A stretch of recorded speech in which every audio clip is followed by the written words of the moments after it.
이 시간 말씀을 받겠습니다. 이 복된 시간에 주시는 하나님의 말씀은 우리 계속해서 스가랴서 우리 4장 1절에서 14절까지의 말씀입니다.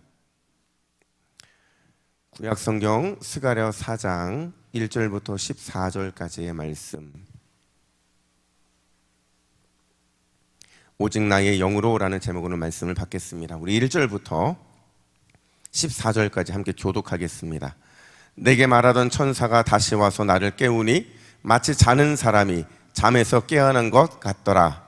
그가 내게 묻되 내가 무엇을 보느냐? 내가 대답하되 내가 보니 순금 등잔대가 있는데 그 위에는 기름 그릇이 있고 또 그 기름 그릇 위에 7 등잔이 있으며 그 기름 그릇 위에 있는 등잔을 위해서 7 관이 있고 그 등잔대 곁에 2 감람나무가 있는데 하나는 그 기름 그릇 오른쪽에 있고 하나는 그 왼쪽에 있나이다 하고 내게 말하는 천사에게 물어 이르되 내 주여 이것들이 무엇이니까 하니 내게 말하는 천사가 대답하여 이르되 내가 이것들이 무엇인지 알지 못하느냐 하므로 내가 대답하되 내 주여 내가 알지 못하나이다 하니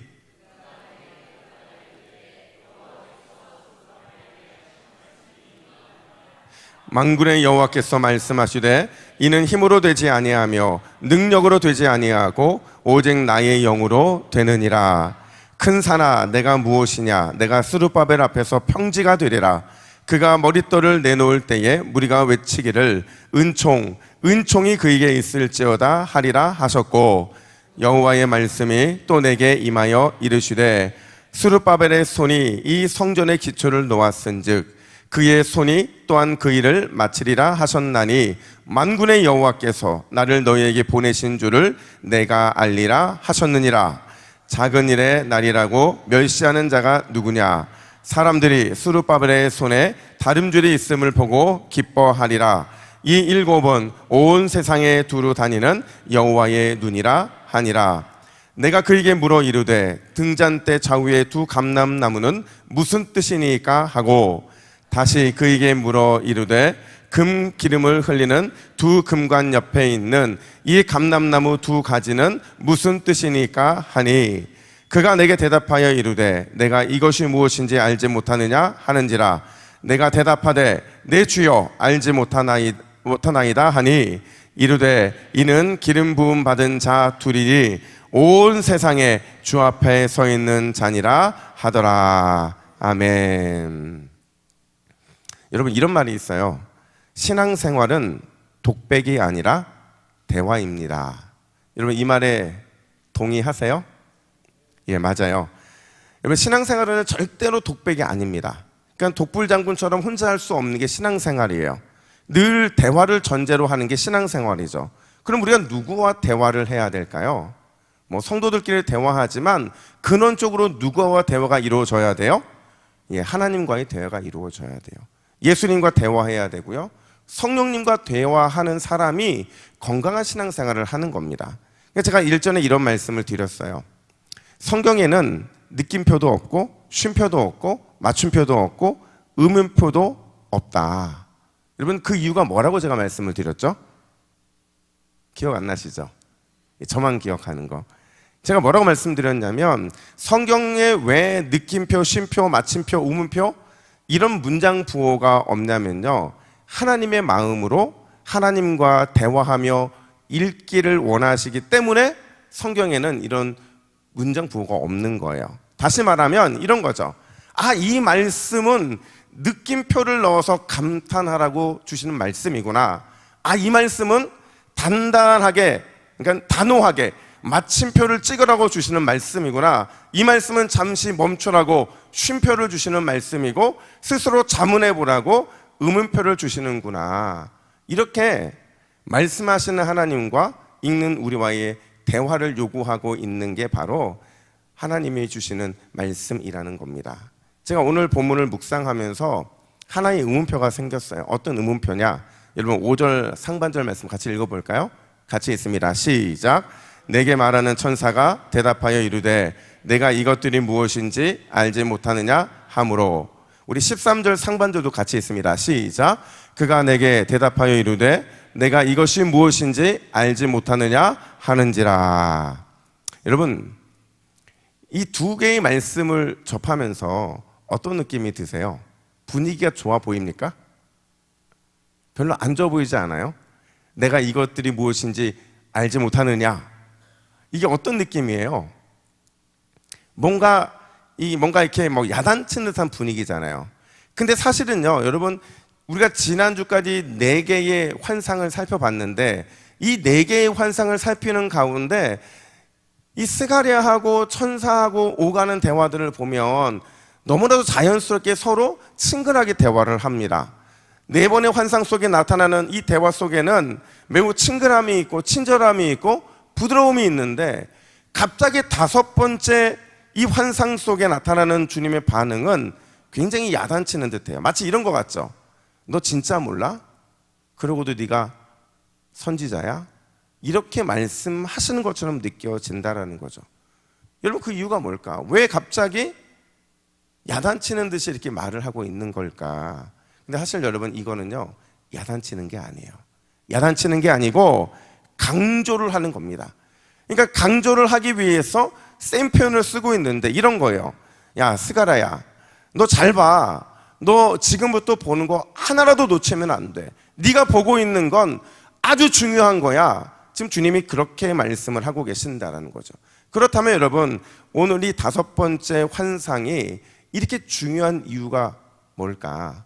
이 환상을 통해서 어떤 중요한 메시지를 우리에게 던지고 계시는가 하는 거죠. 여러분, 2가지를 기억해야 되는데, 첫 번째는 우리에게 가장 필요한 건 오직 예수님 뿐이라는 걸 오늘 본문은 말해주고 있어요. 우리에게 가장 필요한 건 뭐라고요? 예수님 뿐이시라는 거죠. 여러분, 믿으세요? 자, 우리 2절과 3절 말씀을 같이 한번 읽어볼까요?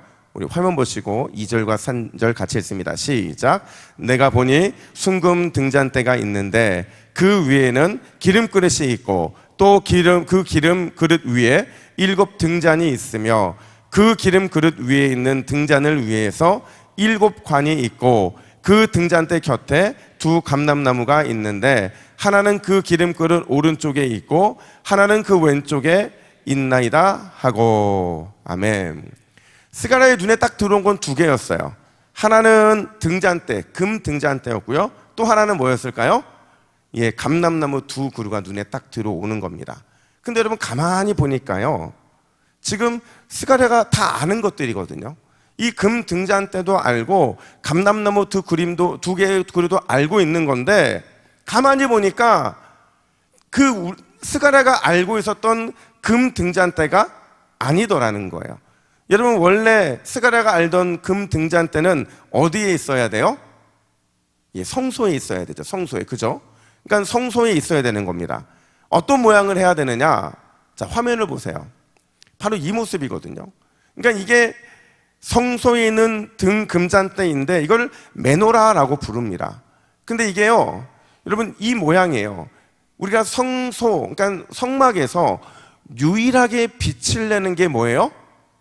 예, 저거밖에 없어요.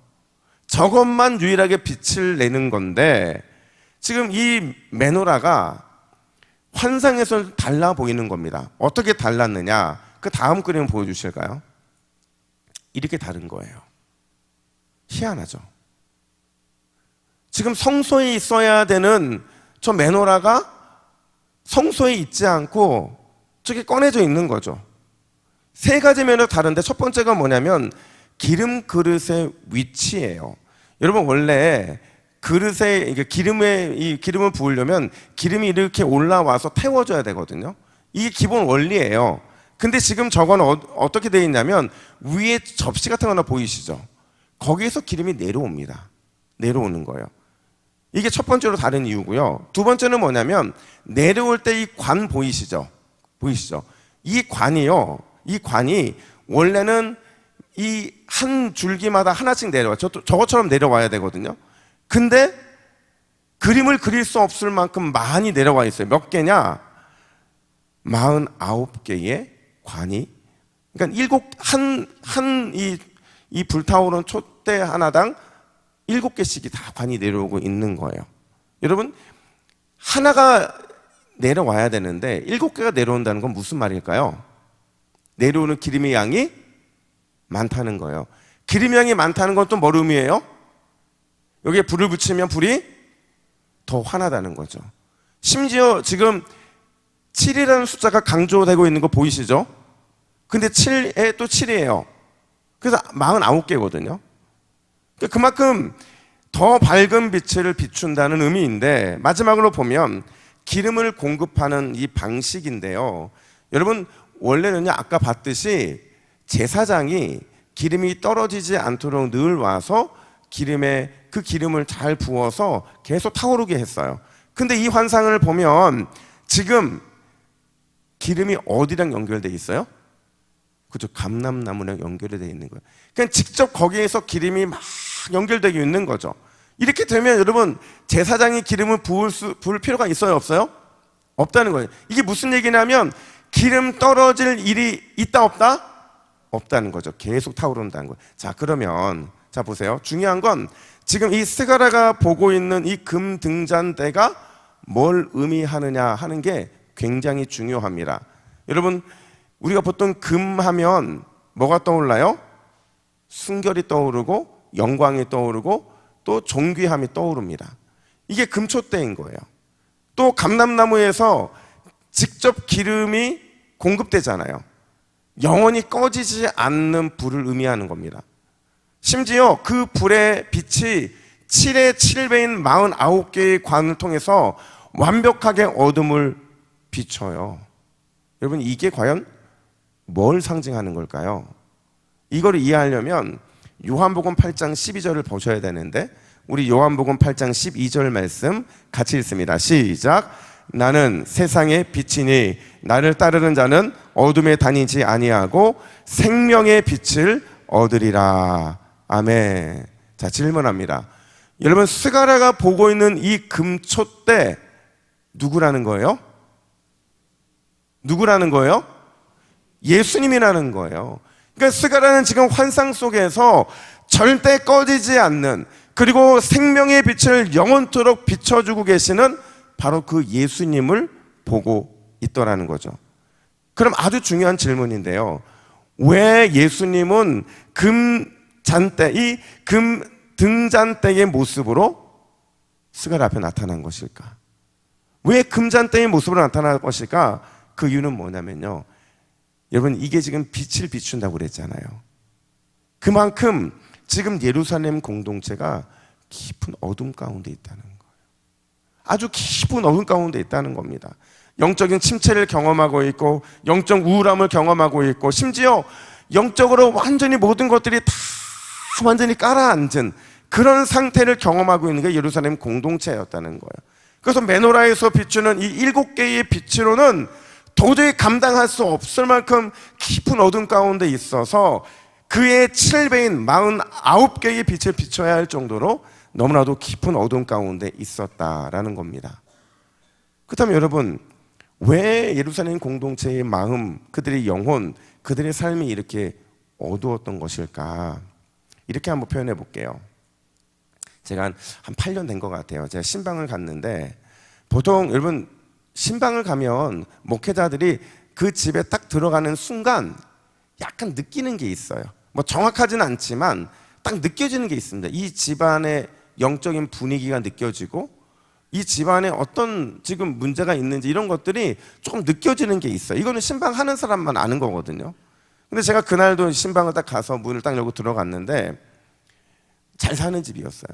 그리고 뭐 남부럽지 않게 사는 집이었고, 누가 보더라도 평범하고 예쁜 집이었어요. 근데 느껴지는 감정이 뭔가 차가운 느낌이 드는 겁니다. 그래서 이 집에 약간 문제가 있을 수 있겠구나, 이런 생각 가지고 신방을 임했는데, 뭐 신방하는 내내에는 뭐 다 좋았어요. 근데 신방하다가 제가 한 가지 깜짝 놀란 게 있었어요. 그게 뭐냐면, 보통 신방을 나누고 이렇게 하는데 1시간 정도 나누거든요. 어떻게 지내셨는지, 또 요즘 기도 제목을 언제 1시간 정도 이렇게 나눴는데, 가족끼리 단 한 번도 눈빛을 마주치지 않는 거예요. 엄마와 아빠가 있었고 교회 집사님들이셨어요. 그리고 2딸이 있었는데 이 4명이 서로 아무런 이 반응이 없는 거예요.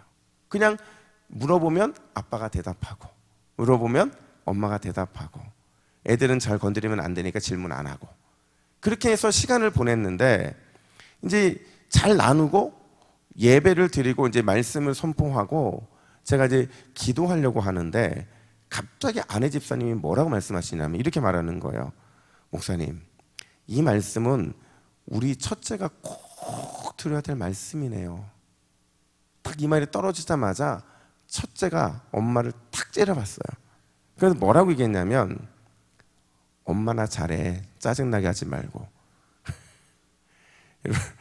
분위기가 살벌해지잖아요. 근데 이렇게 했으면 끝났으면 되는데, 옆에 있던 남편이 이렇게 탁탁 치면서 뭐라고 하냐면, 여보, 왜 가만히 있는 애를 건드려가지고 그래? 그러니까 당신을 애들이 싫어하는 거 아니야? 딱 이래버린 거예요. 그러니까 순간 쫙 완전 얼음바다가 되는데, 옆에서 다 듣고 있던 둘째가 뭐라고 말했느냐? 아빠는 왜 엄마한테 그래? 아빠가 더 싫어. 그래서 여러분, 제가 이 말 딱 듣는 순간, 오늘 신방 와서 내가 봉변당했다. 제가 무슨 잘못이에요? 전 가서 그 가족을 좀 이렇게 회복시키기 위해 갔을 뿐인데, 4명의 식구가 다 함께 서로를 향해서 막 화살을 쏴다니는데, 결국에는 그 화살을 누가 갖고 집에 왔을까요? 제가 이 아빠한테 쏜 화살 주고 다 주워가지고 가지고 온 거예요. 그래서 제가 이렇게 앉아가지고 생각하는데, 와, 내가 역시 잘 느꼈구나. 여러분, 그 집의 가정 분위기가 왜 그렇게 어두웠느냐? 그 가정에는 예수님의 사랑이 없었어요. 다 예수님을 믿는데, 예수님을 믿는다고 하면서 예수님의 사랑이 없더라는 거죠. 사랑이 없으니까 서로를 향해서 너무나도 가시돋친 말을 하고 있고, 사랑이 없으니까 서로를 향해서 품격 없는 행동을 통해서 그들에게 상처를 주고 있더라는 거죠. 이게 뭘 의미하겠어요? 예수는 믿는데 예수 없는 가정, 그 모습이 바로 이 가정의 모습이었다는 거죠. 근데 놀랍게도요, 지금 예루살렘 공동체의 상황이 바로 그랬다는 거예요. 여러분, 예루살렘 공동체의 가장 큰 문제는 뭐였냐면 영적 분위기였어요. 예수님을 분명히 그들은 여호와를 믿는다고 고백을 하거든요. 근데 여호와를 믿는 그 신앙이 그들에게 없었고, 그들은 진심으로 믿고 하나님을 의지하고자 하는 그 마음이 없었던 거예요. 그러다 보니까 문제는 뭐였냐면, 그렇잖아도 현실은 초라한데 여호와 신앙이 없다 보니까 더 초라하게 느껴지는 것이고, 그러다 보니까 어떤 일만 발생하면 그 일 때문에 절망적인 현실에서 그 어떤 답도 찾아내지 못하고 있는 그런 상황을 보게 된 거죠. 하나님은 그게 너무 안타까웠던 거예요. 야, 너희들 나 믿는다며. 나 믿는다고 하면서 왜 나를 믿는 신앙은 너희들에게 없니? 나를 믿는다고 하면서 왜 진심을 믿고 나를 의지하지 않니? 지금 이런 마음을 보여주시면서 순금촛대 환상을 보여주시면서 뭐라고 말씀하시느냐? 너희의 깊은 이 어둠을 깰 완전한 빛은 예수 그리스도밖에 없다. 그걸 의지해야 된다. 지금 이렇게 말씀하고 계신다라는 거죠. 여러분, 우리 인생에 내려앉은 어둠이 있어요. 우리 가정과 우리 교회에 낀 어둠도 있습니다. 우리의 인생과 가정과 교회에 끼어있는 이 어두움, 이 그림자, 물리칠 수 있는 유일한 소망은 뭐예요? 그저 오직 예수 그리스도밖에 없어요. 오직 예수님만이 우리 인생에 내려앉은 어둠은 물리치게 하실 거기고, 오직 예수님만이 우리의 가정과 교회에 낀 어둠의 그림자를 물리칠 수 있는 줄로 믿습니다.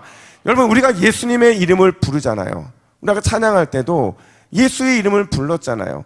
예수의 이름을 붙잡고 예수님이 힘차게 찬양하고, 예수님의 말씀에 우리가 온전히 순종하고 예수님께 간절히 우리가 기도하면, 여러분, 반드시 하늘에서 기름불이 임하게 될 줄로 믿습니다. 그 기름불이, 꺼지지 않는 그 기름불이 우리에게 임할 것을 지금 오늘 이 순금촛대 환상은 보여주고 있잖아요. 그 기름불이 떨어지잖아요. 그러면 어둠은 반드시 물러가게 돼 있어요. 기름불이 떨어지면 영원한 생명의 빛이 우리의 삶을 비추게 될 줄로 믿습니다. 여러분, 오늘 이 밤에 예수 그리스도의 생명의 빛, 그 소망의 빛을 경험하시는 우리 모두가 되기를 예수님의 이름으로 축복합니다. 여러분 이렇게 선포합시다. 예수님이 나의 유일한 소망입니다. 한 번 더 합니다. 예수님이 나의 유일한 빛입니다. 여러분 믿으세요? 그 은혜를 경험하시기를 간절히 축복합니다. 뿐만 아니라 두 번째로 오늘 환상은요, 우리 인생에 이 두려움의 큰 산이 있거든요. 이 두려움의 큰 산을 성령의 능력으로 정복해야 한다, 이렇게 말하고 있다는 거죠. 여러분 스가랴는 이제 알았어요. 이 금등재잔이 생명과 소망의 빛이신 예수 그리스도라는 것을 그가 이제 알았어요. 그랬더니 이제 새로운 궁금증이 생기는데 그게 뭐냐? 우리 11절과 12절 말씀을 같이 읽습니다. 시작. 내가 그에게 물어 이르되 등잔대 좌우에 두 감람나무는 무슨 뜻이니까 하고 금기름을 흘리는 두 금관 옆에 있는 이 감람나무 두 가지는 무슨 뜻이니까 하니. 아멘. 여러분 스가랴의 시선이요, 처음에는 이 금잔대에 있었거든요. 근데 이 문제가 해결되니까 어디로 시선이 옮겨졌어요? 두 감람나무에 옮겨진 거예요. 그래서 이게 과연 뭘 상징하느냐, 여기에 마음을 뺏기게 되는데, 여러분 생각해 보세요. 구약시대에 기름의 부음을 받았던 사람이 세 종류의 사람이라고 말씀을 드렸어요. 아시죠? 누구였어요? 왕이고 제사장이고 선지자들이죠. 근데 이걸 가지고 오늘 본문에 보니까요, 여러분 스가랴서에 등장하는 세 인물이 있는데 이 세 인물이 모두 기름 부음을 받은 사람들이었어요. 자, 한번 보세요. 오늘 본문에도 등장하는데 1차 귀환을 이끌고 왔던 스룹바벨이라는 사람이 있습니다. 여러분 이 사람이 왕, 제사장, 선지자 중에서 누구랑 연결이 될까요?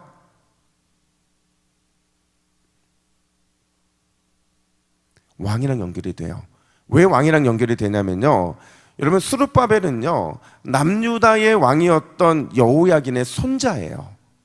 그러니까 그가 총독의 역할을 하기 위해서 귀환을 한 겁니다. 그가 어디까지 이어지냐면 여호야긴의 손자니까 남유다는 정권이 바뀐 적이 있어요, 없어요? 단 한 번도 없어요. 다 거슬러 올라가면 누가 있는 거예요? 다윗이 있는 겁니다. 그리고 놀랍게도요, 여러분 마태복음 1장에 나오는 족보에 보면 바로 이 스룹바벨이 등장을 해요. 그러니까 이거는 그가 왕과 관련돼 있는 직무였다는 사실을 보여주는 거거든요. 그럼 여러분 지난주에 살펴봤던 여호수아는 왕, 제사장, 선지자 중에 어디에 속하는 거예요? 제사장에 속하잖아요. 대제사장이었다고 말씀을 드렸잖아요.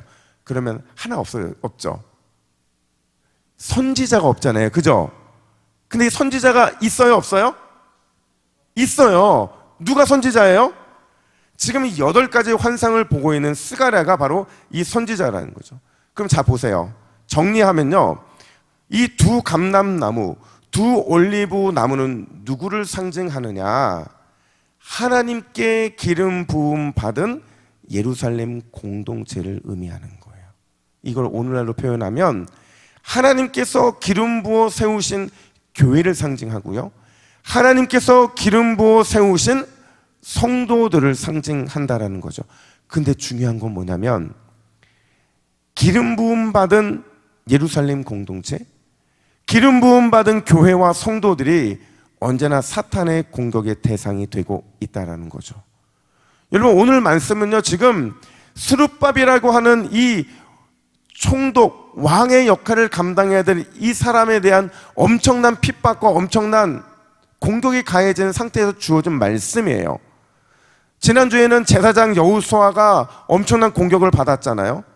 마찬가지로 교회 역시도, 성도 역시도 사탄의 공격 1순위라는 거죠.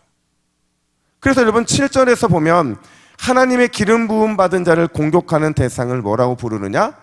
큰 산이다, 이렇게 말을 해요.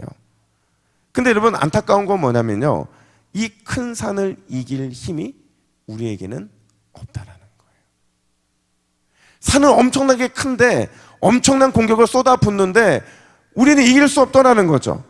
아무리 위대한 왕이라 할지라도, 아무리 능력 있는 선지라 할지라도, 아무리 신령한 제사장이라 할지라도 이 큰 산이라는 대적과 맞서 싸울 수 있는 힘도 없고 이길 능력도 없다는 거죠.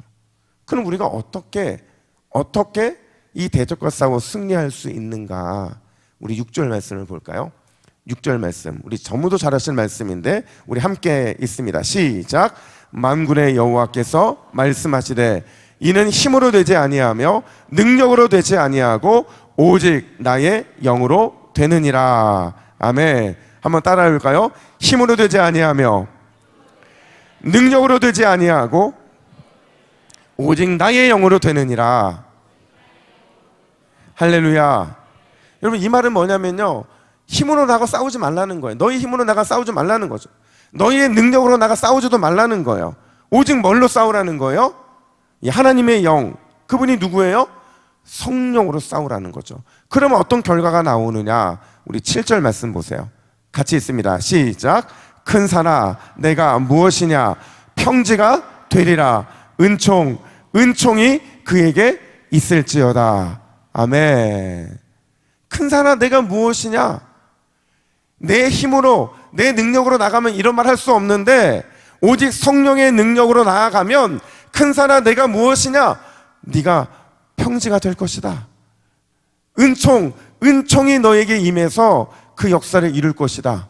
지금 이 말씀을 하고 계신 거거든요. 여러분, 이걸요, 요한계시록의 요한은 뭐라고 표현을 하느냐? 여러분, 요한계시록 11장 4절과 5절 말씀 우리 같이 읽습니다. 시작.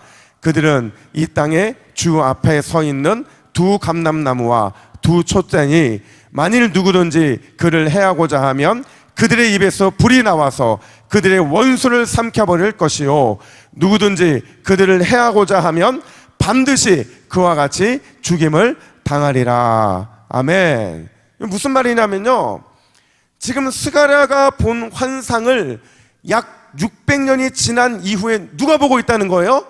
사도 요한이 똑같이 보고 있더라는 거죠. 결론도 똑같아요. 우리를 대적하는 큰 산, 성령의 능력이 임하면 하나님의 입에서 나오는 그 놀라운 불이 그 모든 원수를 삼켜버리고 반드시 승리하게 될 것이다.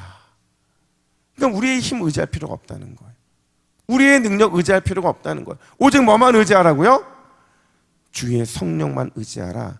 바로 이 말을 하고 있다는 거죠. 여러분, 오늘 이 밤에 성령을 구하시기를 간절히 축복합니다. 여러분, 우리에게 필요한 건 돈이 아니에요. 명예도 아니죠. 권세도 아니에요. 진짜 우리에게 필요한 건 뭐예요? 그리스도의 영이신 성령이라는 거죠. 성령이 우리의 인생에 큰 산을 평탄하게 하실 것이고, 성령이 우리의 신에 큰 산을 옮기셔서 흔적도 없이 사라지게 하실 것이기 때문에 그렇다는 거죠. 제가요, 예전에 이 첫 번째 제자 훈련을 인도할 때, 저희 교회 말고 이전 교회에서 첫 번째 제자 훈련을 인도하는데, 제자 훈련 첫날에요, 갈등을 하는 사람이 너무 많습니다. 그러니까 막 훈련이 너무 빡세니까 내가 갈까 말까 한번 제가 우리 2기생들 물어볼게요. 우리 2기 훈련생들 훈련 빡세요, 쉬워요? 우리 이태지 집사님 빡시대요.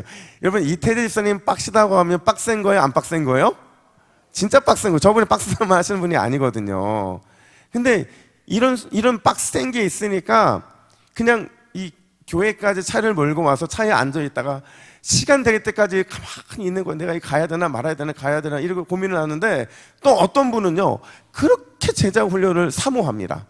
근데 어떤 분이 제자 훈련에 들어오셨는데 너무 훈련을 가야 되는데 갑자기 훈련을 가려고 하니까 그날 아침에 허리를 삐끗하신 거예요.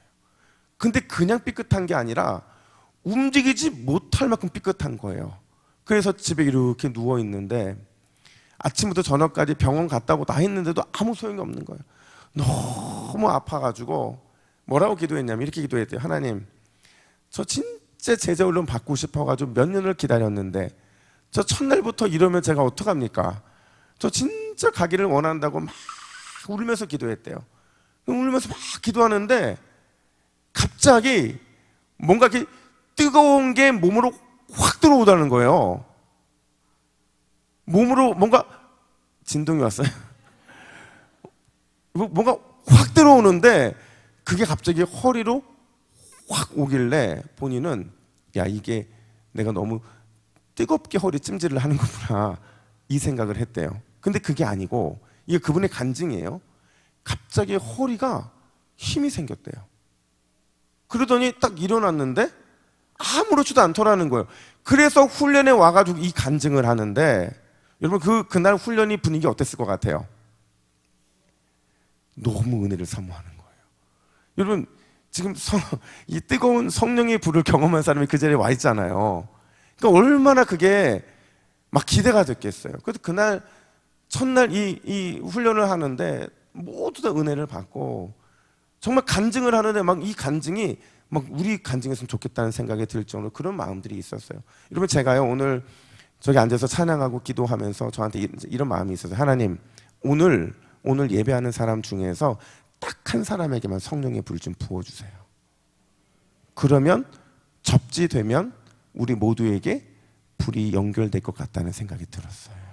여러분 그 불이 떨어지는 사람 여러분들 되시기를 간절히 축복합니다. 그 불 저도 받았으면 좋겠어요. 오늘 말씀을 정리합니다. 우리 화면 보시고 우리 같이 함께 읽습니다. 시작. 우리 인생의 어두움은 오직 영원한 빛이신 예수 그리스도를 통해 물러갑니다. 주여 내 인생, 우리 가정, 우리 교회의 빛이 되어 주옵소서. 우리를 대적하는 큰 산은 절대 내 힘과 능력으로 무너뜨릴 수 없습니다. 주여 성령의 능력으로 큰 산을 흔적도 없이 사라지게 하옵소서. 아멘. 여러분 이 고백, 우리의 외침이 오늘 기도의 응답으로 나타나기를 예수님의 이름으로 축복합니다. 아멘. 기도하겠습니다. 하나님 아버지, 오늘 우리에게 은혜의 불, 성령의 불을 떨어뜨려 주실 줄로 믿습니다. 내가 먼저 그 성령의 불 받음으로 인하여 우리 안에, 우리 공동체 안에, 우리 동부교회 안에 성령의 불로 가득 채워주시고 영원한 빛이신 예수 그리스도, 그분을 통해 어둠은 물러가고 생명의 빛이 비치는 놀라운 역사가 임할 수 있도록 인도하여 주시옵소서. 하나님, 우리 인생의 큰 산은 절대 우리의 힘과 능력으로 무너뜨릴 수 없음을 고백합니다. 성령의 능력으로 무너뜨려 주시고 흔적도 없이 사라지는 놀라운 역사가 일어나게 하여 주시옵소서. 감사드리며 예수님의 이름으로 기도하옵나이다. 아멘.